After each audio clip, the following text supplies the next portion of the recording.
Now, when we come into this Western Hemisphere, into the United States,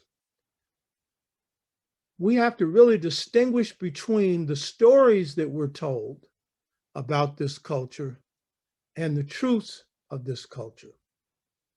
The stories that we're told about this culture is that slavery basically broke the African. In fact, they have the whole thing about how certain parts of the Caribbean were used to break you in. But did they break you? So there's this notion of being broken. And we've discussed before this notion in the US that our culture was destroyed. There's this notion that the enslaved were docile, that whatever strengths they had as a people, it was pretty well worked out of them through all the beatings and all the other fear that they tried to instill within us. And the docile slave was often tied, this image was tied to the old slave. So the old slave was often regarded as someone who was docile. And then, of course, we always get this story of self-hatred, that the enslaved African was someone who hated themselves. Now, I should point out, I pointed out the last time, and there's a lot of other things we can talk about, color complexes come out of slavery, and certainly that ain't no love in that. And there are other things that come out, some of us feeling less than the whites, 249 years of undergoing that process could create some of that. There is no doubt that there was that. But to describe the African in America as someone who basically was someone who hated themselves, as Naim Akbar states, and he's one of our best psychologists, he said, that's overworked. You better believe it's overworked. When I get through, you're going to see what the truth of this is. So these are the impressions. And so this reinforces in the US the notion of, well, how could they create anything? They were under fire all the time. You know what I mean? They couldn't handle that, Well, here's the problem with that narrative. The average enslaved African in the US and in the Western Hemisphere was between the ages of 18 and 35, 18 and 35. They were in the prime of their life. They were in the prime of their life for a number of reasons. That is, they were enslaved at that age for a number of reasons. One of which obviously is they were younger and stronger, and they could do back-breaking work, and the average age, life expectancy around 50. But we had some of the oldest, longest living Africans in enslavement, 120, 125, 130 years of age. Read the slave narratives. So they were bringing African health practices into the Americas, into the United States. My wife's from Barbados. They have one of the highest, number of people over 100 years of age in Barbados, which is a statement about the good way in which that government's run. And people should really look at that country. They're doing quite a good job. And their prime minister now is doing excellent work under difficult circumstances, as is the rest of the Caribbean handling COVID very well. So the average age of the African was young. Another reason that they preferred younger Africans is because younger Africans were less likely to commit suicide because they were less likely to undergo grief. Because being young, they had a more optimistic view of life, no matter how bad things were. They thought that they could persevere. Here's the thing to understand about the saltwater African, and then to also understand about the African who develops here later on. The saltwater African right off the boat was infused with African pride. And you will hear, if you read the slave narratives, when enslaved Africans are being interviewed and talking about slave days, they will say, those Africans from Africa, they had African courage. Because the warrior tradition in Africa was the baddest on the planet Earth. And while very few African societies were warrior societies, they had warrior codes. And when they had to fight, you just didn't want to have to cross an African warrior. I referred to the Segu kingdom in West Africa, a Bambara kingdom that Malcolm's great-great-great-grandfather probably was descended from. And a lot of New Orleans and Louisiana Blacks have Bambara roots, as do a number of others. And their code was fearlessness.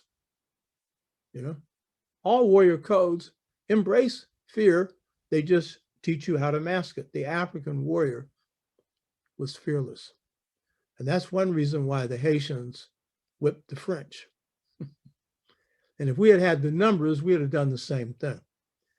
So when we look at Africa and the Africans coming into America, they came in with a fierceness, a fighting sense of pride, of courage, and of fierceness. And they hated the idea of being treated like property. They resisted it. And they did whatever they could to oppose that. So this is the nature of the first generation. What about the second, third, fourth, fifth? Frederick Douglass had a saying. He said, first the slave desired a good master, and then he desired to be his own master. And he was really kidding, because the slave desired always to be their own master. The mantra of the enslaved African was summarized in the song that I had played on my DVD on lessons from post-Reconstruction, voting Trump out of the White House into the jailhouse. And that was the song, "Oh Freedom." And that was a song sung in the Black Freedom Movement, but it was a spiritual. And the song said, "Oh, freedom over me. Before I'll be a slave, I'll be buried in my grave and go home to my Lord and be free." Now, here's the thing. That song didn't say, someday I won't be a slave. It didn't sing, someday I'll gain my freedom. It didn't say, I hate the enslavement I'm under. It said, before I'll be a slave. And what that was saying is, though the enslaved had shackles on their wrists and on their legs, their spirits did not accept slavery. Their minds did not accept slavery. That was their mentality. So that when we look at the real condition of the enslaved African, it was one of resistance. Frederick Douglass described this resistance spirit in his life. Now, Frederick Douglass had undergone brutal treatment and had been reduced almost to the point that, you know, he had no hope. But after an unsuccessful attempt to escape, he went before the slave breaker. His name was Kobe. And Kobe proceeded to try and hit him. Now, Fred had been given a protective omelet from a voodoo man, an elder on the plantation, who told him that he's always kept this charm from Africa. And as long as you have that charm, no white man's going to lay his hands on you. It's interesting, after Frederick gets this charm, when Kobe tries to light into him, Frederick Douglass fought back. And I just want to note what he said. He said, "This battle with Mr. Covey was the turning point in my career as a slave." Mind, a career as a slave. What kind of career is that?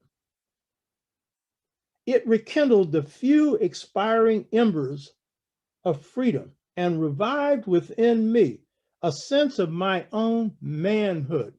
Now, this is a real key point in talking about the sixfold stages to mental freedom. You really don't fully awake until you get on the battlefield and start fighting those who are putting their foot up your behind, who are strangling your people and choking your people to death. The George Floyds, the Breonna Taylors who are being murdered daily. You don't free the mind until you also struggle to free your people and free yourselves from the conditions of oppression that face you and your people. And there's a growth in your manhood and in your womanhood when this happens. And then he went on to say, he can only understand the deep satisfaction which I experienced, who has himself repelled by force the bloody arm of slavery. I felt as I never felt before. It was a glorious resurrection from the tomb of slavery to the heaven of freedom. My long crushed spirit rose, cowardice departed, bold defiance took its place. A slave in form, the day had passed forever when I could be a slave in fact.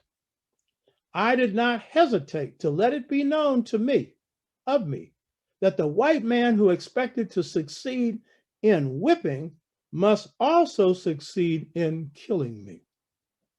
Frederick Douglass was describing mental freedom, spiritual freedom. The only thing he needed was the physical part. And he didn't want to get caught the second time. And the second time proved to be magic for him. But here was someone whose spirit had almost been crushed and who was resurrected by standing up, by fighting.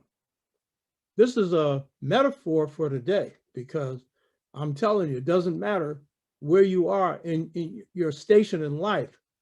If you decide to do something to change your condition, which includes freeing your mind, but freeing your people from the shackles of police violence, the shackles of poverty, the shackles of homelessness, the shackles of ignorance of self.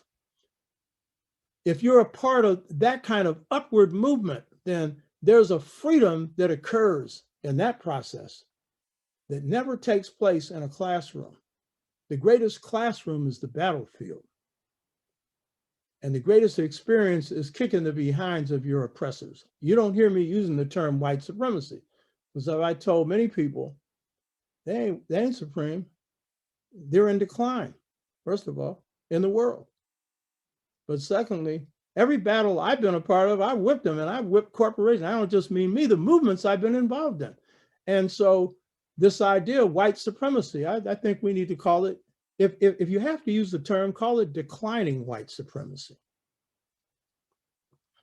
That's what Trump feels.